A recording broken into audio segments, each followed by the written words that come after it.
Entre estas personas hay más emprendedores y gerentes de lo que parece. Pero muchos solo alcanzan parcialmente sus metas. Juntos podemos hacerlo mejor. La gerencia se aplica en todo, en tu trabajo, en tus estudios y en tu crecimiento personal. Por eso en Gerencia para Todos les daremos las herramientas de liderazgo eficaces y necesarias. Herramientas para ayudarlos a mejorar su capacidad gerencial y mejorar sus vidas. El liderazgo es para todos.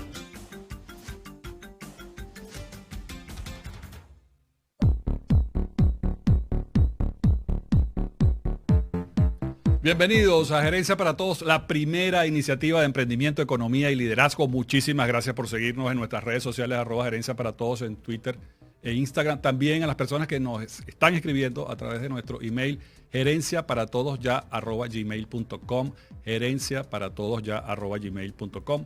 Con sugerencias también, algunas personas quieren información sobre nuestros seminarios y foros, ahí pueden escribir, y la información está en nuestras redes sociales. Por supuesto, a través de 305 TV, Media TV 305, con la dirección técnica de Elvis Vilches y la dirección general de Carlos Márquez. Bueno, queremos decir que tenemos un alcance internacional de primer orden. Muchísimas gracias a todas las personas que nos sintonizan globalmente. Por eso siempre decimos buenos días, buenas tardes y buenas noches, porque nos ven a través de 305mediatv.com, también en todos los televisores Roku, en señal Full HD en vivo, también en Facebook, en Instagram. En este momento estamos transmitiendo, y aquellas personas que se pierden alguna parte del programa pueden después ver la grabación en todas estas plataformas, inclusive en YouTube. ¿Ok?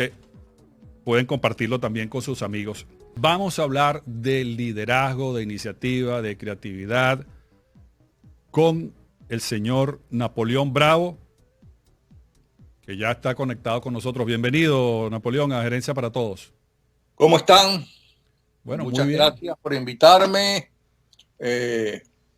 y me explicarás por qué estoy en este programa. Sí, sí, en nuestra investigación determinamos, pues, la gente de AXN Think Tank, que nos ayuda en toda la parte de investigación de nuestros invitados. Siendo esto un programa de emprendimiento, reconoció el equipo a Napoleón Bravo o al señor José Ovidio Rodríguez Cuestas como un emprendedor de los medios de comunicación desde muy temprana edad, desde los 18 años aproximadamente. ¿Es correcto?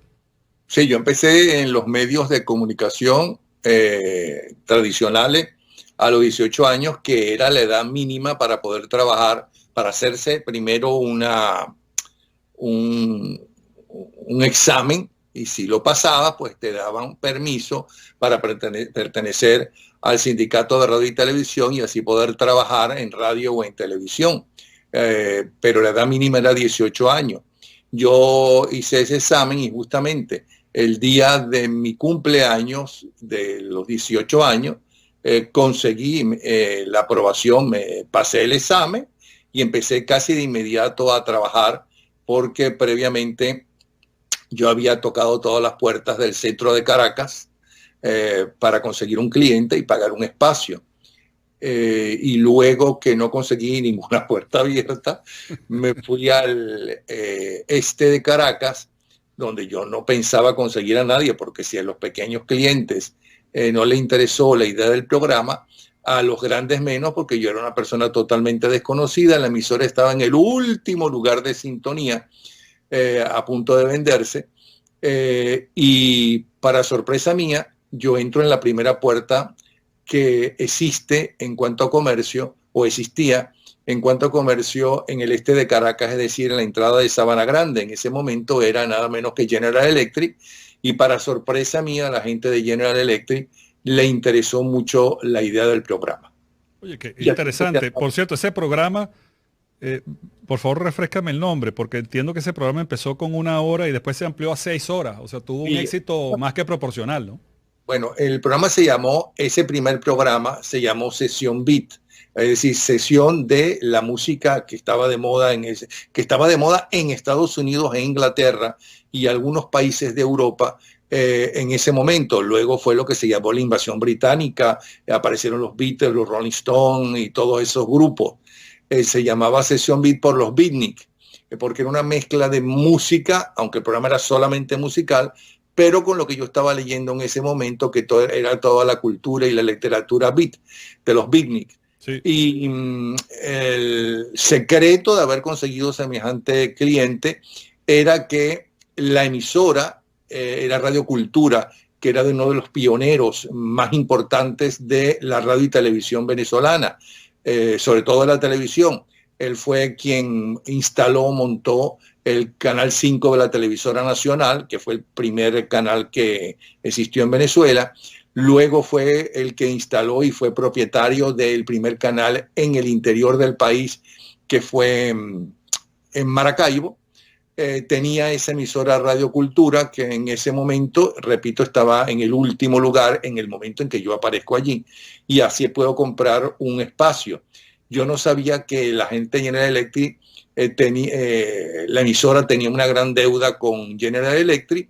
Ellos vieron en mi idea futuro y le pagaban el espacio a General Electric, descontándolo de su cuenta, de la deuda que tenía Radio Cultura con ellos, y a mí me pagaban muchísimo. Además yo decía, bueno, pero ¿cuánto ganará Renio Tolina si yo estoy ganando esto y soy un somerano desconocido por un programa de 1 hora? En vista de lo cual, ese programa duró más o menos como, creo yo, porque yo en cuestión de tiempo, de años y de meses, no soy muy bueno que digamos, debe haber durado como 3 meses, porque entonces yo les propuse hacer un programa toda la tarde del domingo, porque desde muy pequeño a mí me interesó mucho la radio y la música. Y en cuanto a música, tenía en Venezuela, me pasaba el domingo escuchando a Eduardo Morel. De hecho, ese programa que se llama Gente en Ambiente, lo mejor de nuestra vida, es un homenaje a Eduardo Morel y a un disc jockey chileno que para mí fue muy importante, porque tuve que vivir 3 años fuera de mi país. En esos 3 años yo descubro que soy de un país, yo tendría como 14, 15 o 16 años, que es Venezuela, donde nací, y que además añoraba a Venezuela, añoraba los colores, añoraba las playas, añoraba a mis amigos. Y todos los días en la principal cadena de radio de ese país, había un disc jockey y un programa de media hora de un disc jockey llamado Raúl Matas, repito, chileno, que era el más importante, y promocionaba los discos, promocionaba las canciones, y promocionó muchísimas canciones venezolanas. Era la época del Moliendo Café de Hugo Blanco, sí. Era la época de Dalia Castillo, y todos ellos, de Enrique Guzmán, que mucha gente piensa que nació en México y no, nació en Venezuela. Y este disc jockey lo decía constantemente, el venezolano Enrique Guzmán. En realidad Enrique Guzmán es mexicano, porque él nació en Caracas, en la parroquia del Valle, porque sus padres era cónsul, si mal no recuerdo que él me dijo en su oportunidad que lo entrevisté, de México en Caracas, o embajador, no sé. Entonces, él nació en Venezuela, pero mexicano. Muy bien, mira, Napoleón, quería mencionar también el hecho, ya que estamos en estos datos biográficos, que tú mismo has declarado que tú eras un joven muy formal, con una corbata o un saco, siendo muy joven. Después te fuiste a España a estudiar, que por cierto, los datos que tenemos, que hiciste el bachillerato, que son 6 años, lo hiciste en 3 años. Sí, porque yo me quería regresar a Venezuela. Entonces, en España, por lo menos en esa época, supongo que ahora será igual, si tú entre un curso y otro estudias y te examinas, tú puedes, y pasas en los exámenes de todo lo que te iban a enseñar en el curso siguiente, saltas ese curso. Y eso fue lo que yo hice. Los 6 años lo hice en 3 años. Muy bien. Mira, nosotros vamos a colocar, por cierto, de nuestra investigación, la música que a ti te gusta. Vamos a oír en primer lugar a Elvis Presley. Y quisiera que me comentaras un poco por qué Elvis Presley lo consideras importante para el mundo de la música, también de la cultura pop, de la cual tú fuiste uno de los abanderados. También en la investigación que hicimos aparece como las muchachas me dijeron, que tú todavía eres un millennial. ¿Por qué todavía soy un millennial? Bueno, porque estás todavía en los medios innovando y todo el tiempo, de alguna manera, entras a un medio, sales a un medio. De eso vamos a hablar. Pero vamos a escuchar a Elvis Presley primero. Okay. Oh, see, Rider. Oh, see, what you have done. ¿Qué canción estás poniendo? Rider. Oh, see, what you have done. Well, you made me love you without loving what I say. Well, I'm going away, baby, and I won't back it for. ¿Cómo ves a Elvis Presley como ícono de la cultura pop y su influencia, ¿no? Bueno, no creo que nadie que conozca la música pop o algo de la música pop no considere que Elvis Presley es un ícono. Y además después de Elvis Presley los que vinieron fueron los Beatles y después Michael Jackson. Ese fenómeno solamente se ha repetido en 3 ocasiones hasta ahora. Elvis Presley significó primero mostrarle al mundo entero la música de los negros norteamericanos, que siempre han demostrado tener un ritmo y una capacidad y unas voces extraordinarias, pero cantadas por un blanco, porque había muchísima segregación en ese momento en los Estados Unidos, y en las principales emisoras estaban dedicadas a la música blanca, a los oyentes blancos.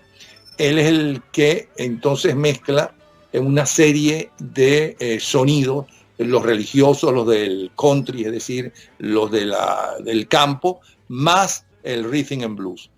¿Y qué significó él? Bueno, toda la etapa de él significa que hasta entonces los disqueros, las compañías de discos, lanzaban las canciones y los artistas pensando en el público adulto, que era supuestamente el único, o supuestamente, supongo que será, el que tenía el dinero para comprar los discos. Y aunque tú fueras muy joven, como en los inicios de Frank Sinatra, que se convirtió en un ídolo, pero un ídolo romántico, Frank Sinatra se vestía como adulto y los muchachos los vestían como adultos. Hasta cierta edad tenías que usar los pantalones cortos, pero los pantalones largos era ya cuando ya eras considerado adulto, no era para niños. Entonces él abrió, y esa música abrió una cuota y un poder para los jóvenes, para la música joven, para los gustos de los jóvenes, y él le cantaba a los jóvenes, hasta el punto de que fue rechazado por muchos adultos, pero por muchos adultos y por muchas empresas, porque se consideraba además y prohibido en la televisión que lo enfocaran de la cintura, de cuerpo completo. Sí, por los movimientos demasiado. Por los movimientos que consideraban que eran escandalosos. Entonces, es más, en la película Grease, Vaselina, hablan de algo, recuerdan que lo llamaban Elvis Pelvis, como se bailaba Elvis. Y ese es Elvis Presley. ¿Y por qué para mí fue importante Elvis Presley? Porque yo tengo unas primas mayores que yo, es decir, una generación anterior a la mía, y ellas estaban entre Elvis Presley y Lavillo. Y los 2 primeros discos que yo recuerdo haber tenido y haber disfrutado, justamente me lo dieron ellos. Uno de Elvis Presley y uno de Lavillo. Mira, también eres una persona de contrastes, porque en esta investigación también determinamos que te gusta todavía, entiendo, la música de François Hardy. Vamos a escucharla.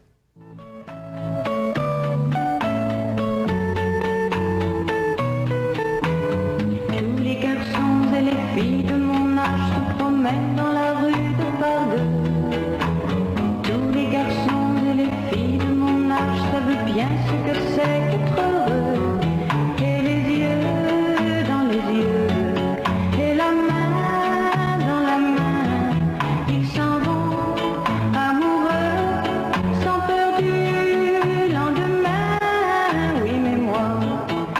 traînais seul par les rues, l'âme en peine.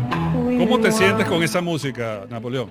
Bueno, volver a mi adolescencia porque era la época, primero estaba, no estaba en mi país y estaba descubriendo que quería regresar a mi país, me sentía muy solo allí.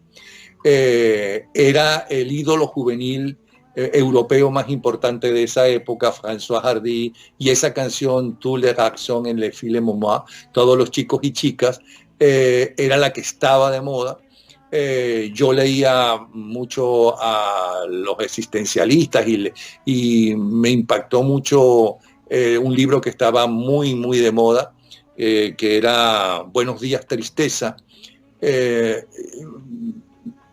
decir, era un cúmulo de sensaciones y de sentirme identificado con lo que cantaba esa bellísima François Hardy. Mira, también en nuestra investigación determinamos, y quiero que tú nos confirmes, que tú llegaste a tener conversaciones con John Lennon, llegaste entiendo que fuiste a su apartamento en New York, Sí, y también tuviste una cena con Mick Jagger. sí. Quisiera que nos hablaras de eso luego de esto que vamos a colocar. Vamos a oír esta música, por favor. And this is the Rolling Stones rock and roll circus. John, I want to talk to you about your new group, the Dirty Mag. My mother was of the sky, my father was of the earth, but I am of the universe, and you know what it's worth. Lonely. And now, I want to tell my baby, I want my name. I want to tell my sweetie, I gotta come on in. I want to tell my baby, I want my name. I want to tell my sweetie, I gotta come on in.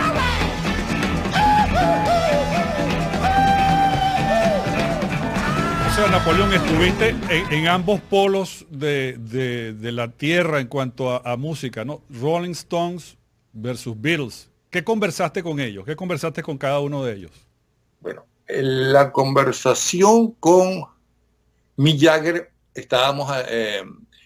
era un día muy especial para mí porque yo estaba en Londres, estaba con Gloria Miró, no sé si la recuerda, Sí, cómo la no. que hizo la serie La criada malcriada, y luego nos conocimos y fuimos grandes amigos a través del programa de Mirla y Miguel Ángel, que yo un tiempo animé, llamada Él y Ella. Ella trabajaba allí como actriz, luego fue la encargada del Museo Audiovisual de Radio Caracas Televisión y mano derecha de Marcel Granier. Estábamos en Londres y un domingo en la mañana salimos a pasear por el Hyde Park. Allí los nuevos artistas, los artistas jóvenes, venden sus obras.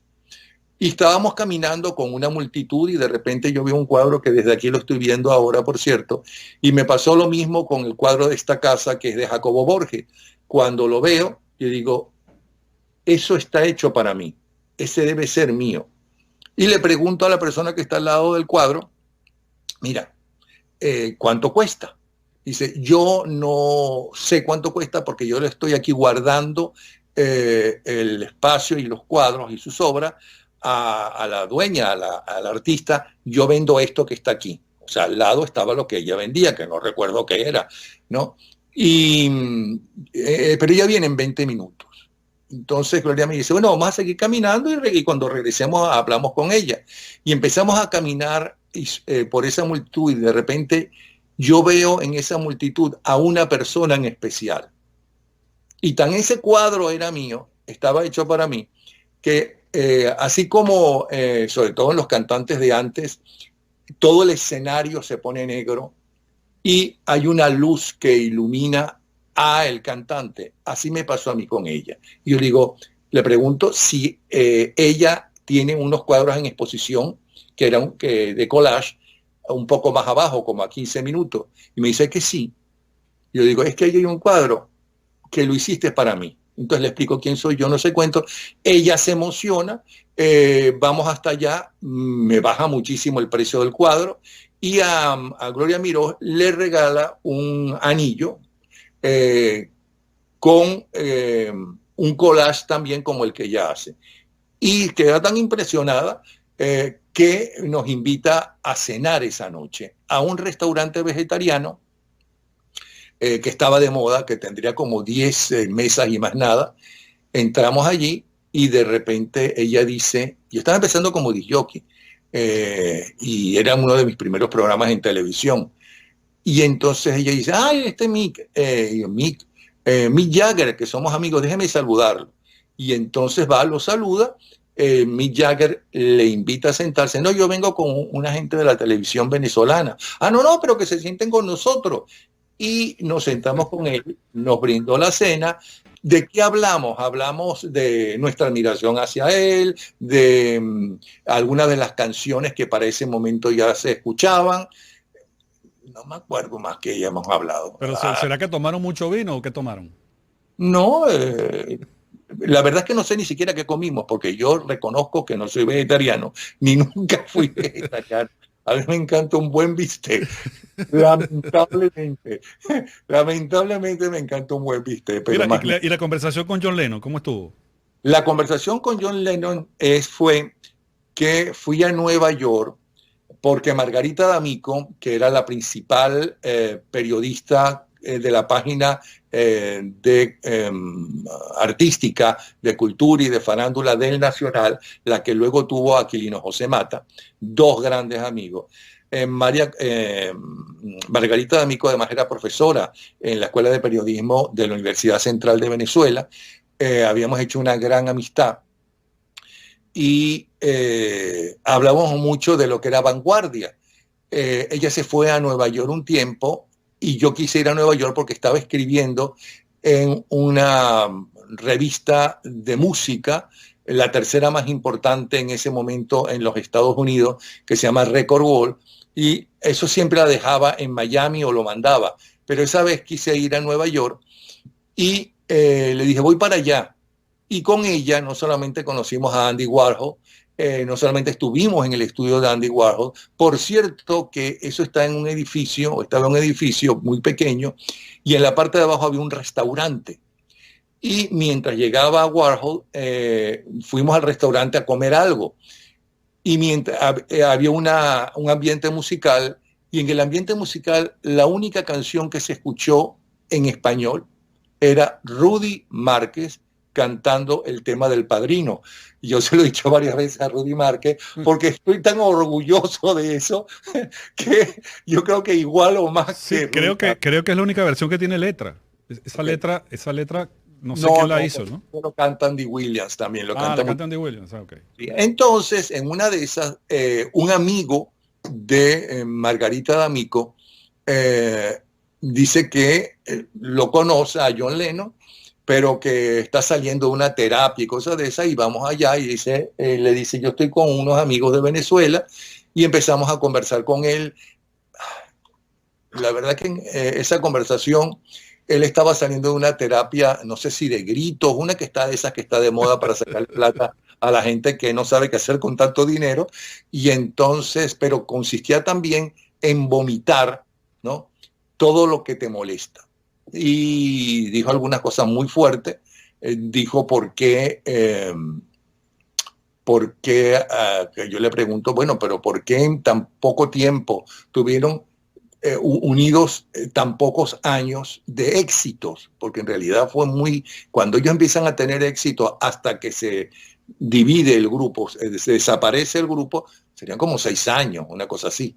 Y entonces me empezó a explicar, mira, llega un momento en que cada uno, por un lado Paul y otro lado yo, queríamos ser independientes. Sentíamos que eso de estar los dos haciendo canciones, y si lo hacía uno de nosotros solo, tenían que aparecer los dos, y además el dinero y la popularidad no te dan alegría, sino en el momento en que escuchas los aplausos, o satisfacción cuando estás componiendo con tu amigo algo que te gusta, pero luego quieres componer tú solo, y buscas la satisfacción de otra forma.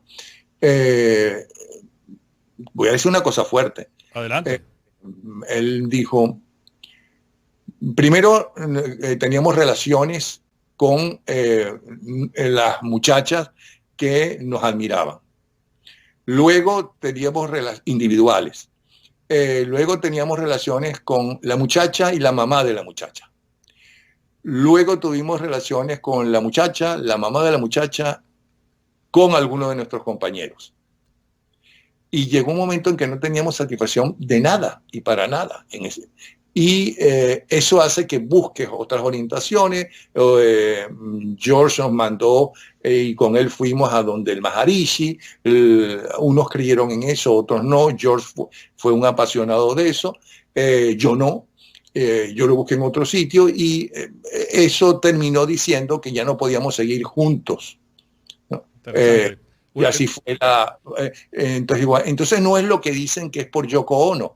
Y él me dice, en absoluto, no fue por Yoko Ono, aunque de repente se molestaron porque nosotros siempre grabábamos y ensayábamos solo nosotros, no permitíamos a nadie, y yo llevaba a Yoko Ono, y eso posiblemente molestó, entre otros, a Paul. No sé, él no dijo eso posiblemente, dijo, eso molestó a Paul. ¿Cómo se llama? Y bueno, y nos separamos, y punto. Y teníamos que separarnos. Oye, muy interesante. Mira, otra pregunta importantísima que debo hacerla.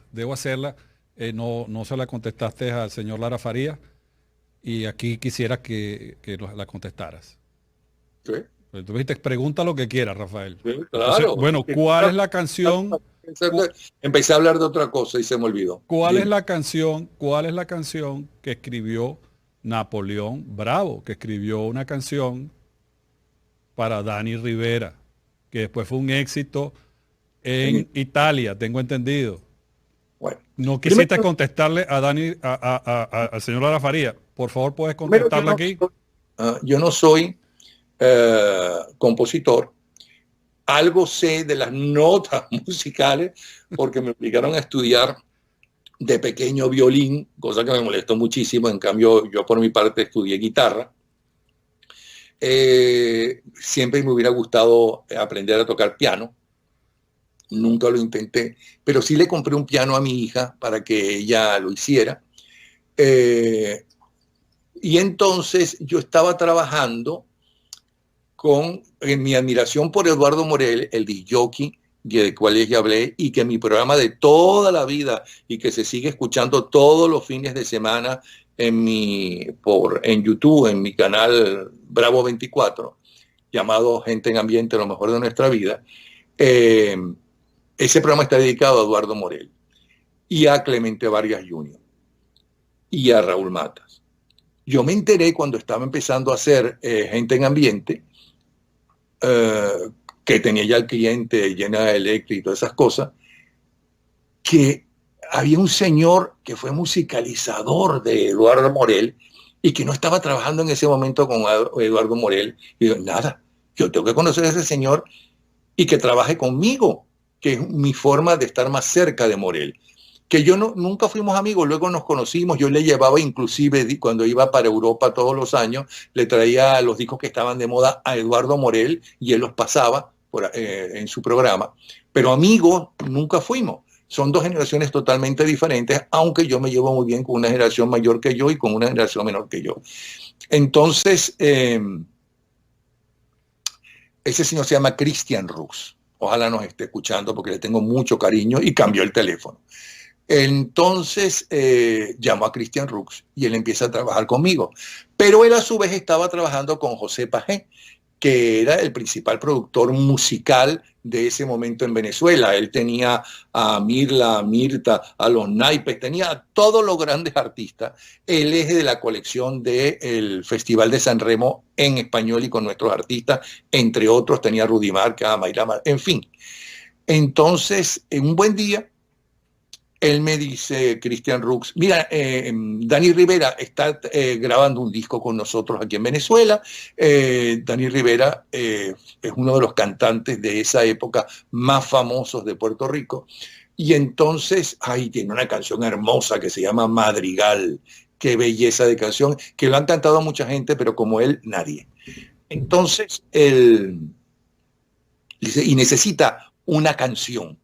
Componle una canción. Y digo, yo le voy a componer una canción si yo nunca he compuesto canción. No, chico, es que es urgente, necesitamos que lo compongas, ¿no? Y entonces yo, tanto es la presión con alguien que había trabajado con Eduardo Morel, ¿no? Que yo empiezo a grabar la canción y después se la doy, se me olvida. En una de esas, creo que fue, por cierto, en el programa de Mirly y Miguel Ángel, que invitaron a cantar a Dani Rivera. A Dani Rivera. Y yo le digo, y a mí me toca presentarlo, y digo, Dani, tú grabaste una canción que yo compuse, pero no, ¿en qué disco está? No lo sé, a mí inclusive ni me la dieron, no sé. Y entonces, porque a mí se me olvidó y no le di importancia a eso. Y entonces, digo, la próxima vez que venga, por favor, tráemela, yo quiero escucharla, quiero tenerla.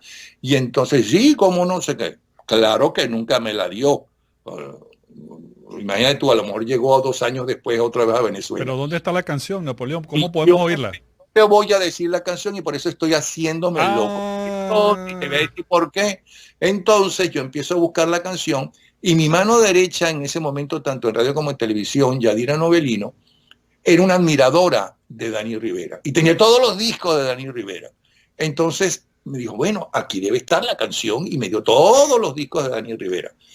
Y yo empiezo a escuchar canción por canción hasta que consigo la mía. ¿Cuál es?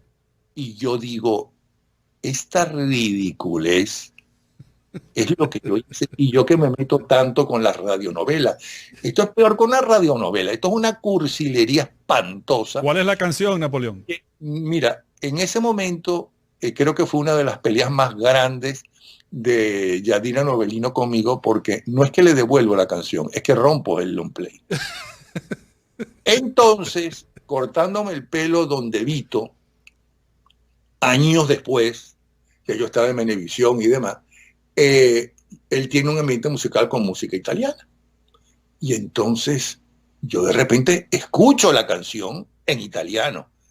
Y yo digo, Vito, ¿de dónde sacas esa música?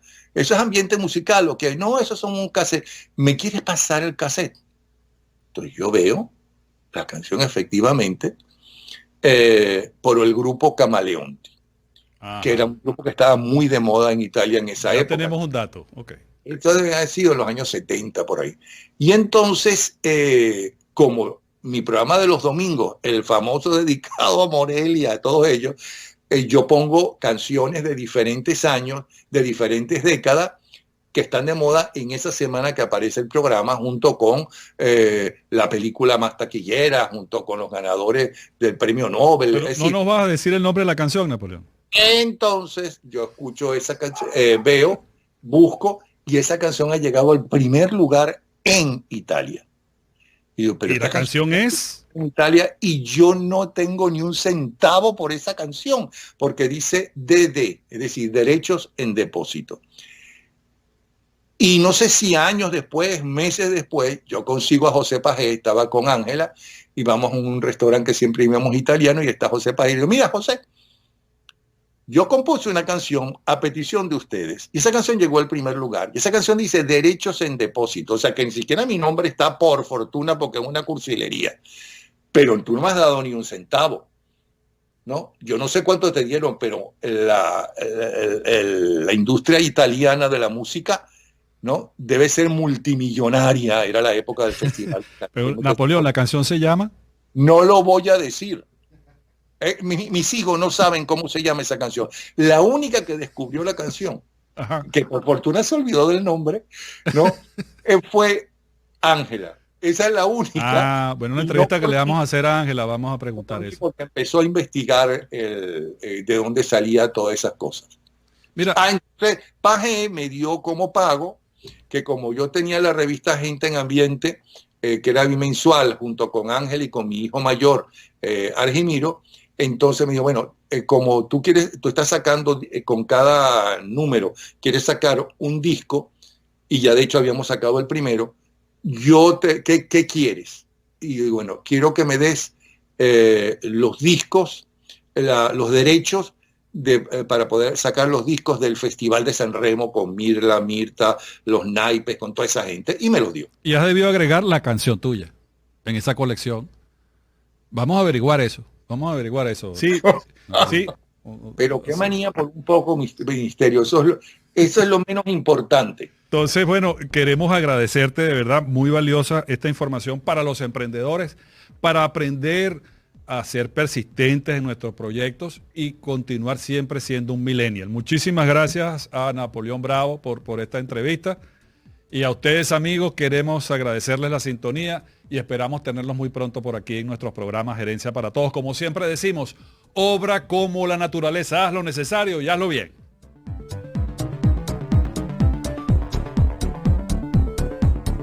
AXN Think Tank es un tanque de pensamiento constituido por especialistas en red para presentar soluciones a las empresas en materia de factibilidad económica, investigaciones de mercado, coaching, desarrollo humano. En AXN Think Tank, la estrategia es la base de la ventaja. 305 Media TV. Media TV. Que habla con